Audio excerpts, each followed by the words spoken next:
Games Advent Calendar. Now, some of you out there might be confused on why I'm reviewing this again. This is not the same title that I reviewed last year. If you remember, I wasn't very impressed with it. This is actually a new version of what I cannot believe is a series. A series of 2 games now. Who knows, this might be the instant sports of Advent Calendar games. The version I released last year has been renamed and re-released on the Switch. That one is now called Advent Calendar Puzzle Edition. And this one is called Games Advent Calendar. For consistency, shouldn't it be called Advent Calendar Games Edition? It's weird they put games first. As long as we're looking at the description, I need to talk about a couple things. First off, when it says 25 fantastic games, it really should say 9 fantastic games, as that is the true number, and only 8 of them are used in what feels like home invasions. But more on that oddity in a minute. Then in the description, it gives the names of the games. They say that they have Gift Runner, Arctic Adventure, Bobble Shooter, Penguin Runner, Holiday Jigsaw, Tetrismas, Winter Pong, Christmas Match 3, and many more surprises. Why did you stop? There's one more game. Just list it. Don't say there's many more surprises. It's a little disingenuous. Unless they count the background music as a surprise, as it was the thing I enjoyed the most about this title. And I can't actually let you listen to it because, YouTube. Oh, and before I go on, I should actually say this was sent to me by the publisher. Like always, I want to disclose it. Thank you for the game. I'm sorry that I'm about to roast it. I will say that it's a better effort than the last one, but it does make some strange choices. Now, this title isn't all bad. It just feels underwhelming. If you're going to advertise 25 fantastic games, actually make 25 games. Half of the games from the previous titles show up in this. Why not just add them all? That would take you up to 12. I was sure I was going to see a Christmas version of Flappy Bird, but it wasn't here. It seems like such an easy thing to make to pad out your games list. Maybe next year's version will have 3 more games, and by 2028 or 2029 we'll have different games every day. Also, 2 of the games were very lazily made. Winter Pong is just Pong with a blue background to make it look cold. Why not change the paddles to candy canes, or make the ball a gummy bear, or something to make it more than just a Pong game with an icy skin? Worst was the Tetrismas.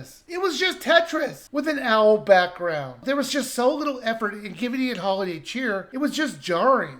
Unlike the previous title, you're not in your home unwrapping presents. This time you're targeting houses with the numbers 1 to 25 to break into. This was the strangest setup for an advent calendar I've ever seen. That's basically what's happening here. You can freely walk around the town, and by looking at the title screen with the Ferris wheels, shops, and the people in it, you would think that you would see all of that while you're exploring. However, none of that is in the game. It's just a bunch of houses with no one around. They were smart enough to have a calendar where you could just pick a number for a house you want to go into. When you click on a number, it rushes you to that house. I did like that. It was goofy and unnecessary, but it was a fun little detail. If you don't want to wait, you could just click on the button again and it'll load up the game. Since there are only 9 games, I'm just going to go over them one by one briefly, from my favorite to my least favorite. Arctic Adventure was easily the best of these games. It's a platformer where you have unlimited lives on. You have 2 goals, to find 4 letters which spell Xmas, and to find a chimney which is strangely built into the ground. If this was the top of a house, it would make sense, but it feels like they just added endpoints randomly. Bobble Shooter was good as well. It has you shooting Christmas tree balls at the same colored ones. You have to get rid of the balls in a certain number of moves in order to win. They give you a few optional power-ups if you want to use them as well. Christmas Match 3. This is one of the games from the last year's version, except I think it's more compact than it was before. You have to match 3 symbols while breaking the ice underneath them. This one isn't just one and done. It actually has a few of them you need to do, as they have you advance on a map. This seemed unnecessary. Why not just have randomized play areas? Doing this just makes it feel like a cheap mobile game. Tetrismas, as much as I was complaining about how little effort they put into this game, it's still Tetris. It was enjoyable to figure out the different ways to use pieces that you're given. I do think the game ramped up the difficulty much faster than I'm used to. It didn't take long for the pieces to start dropping very fast. Holiday Jigsaw was also in the previous game. They have you choose from 3 different puzzles, and you can pick the size of the jigsaw puzzle if you want a real challenge. I liked how they give you options to help you out. You can toggle it to have you give just the edge pieces, or you can see how the finished picture will look in order to help help you.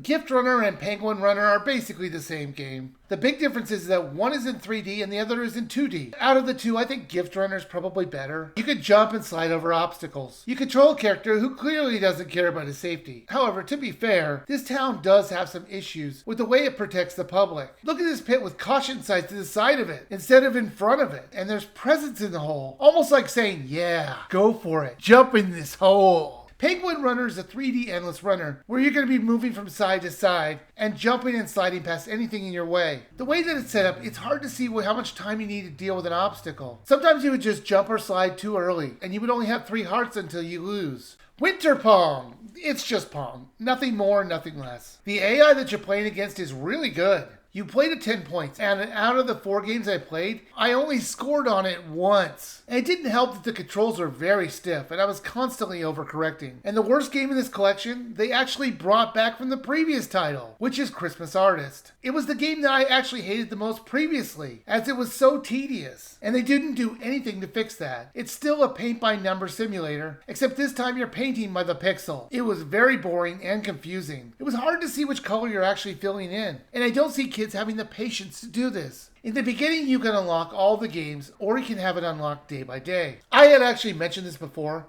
but the music was really good. It has upbeat versions of Christmas songs that I'm sure you've heard before. I don't think they read the whole song, just snippets of it. And everything runs in a loop, but there's enough songs so it doesn't get tiring. Quite a few of the games have a multiplayer option, and I was unable to test it like usual, but I'm sure it worked just fine. Games Advent Calendar was better than last year's version, but that's not exactly a hard hurdle to get over. I did like how it had 9 different games to play, but it really should have been 25 different games. Or at least on Christmas give us a new game as a surprise. This is only $14.99, and I would say if you're interested, wait for it to go on sale. If it actually did have 25 games, I would be way more forgiving. The games could be enjoyable once or twice, but I could see kids getting bored with the lack of variety. So if you're gonna get it, wait for it to go on sale. Now, you might think my top 10 list is next, but I actually have one more Christmas game to end the year, as I review the title The Grinch Christmas Adventures. Thank you all for watching.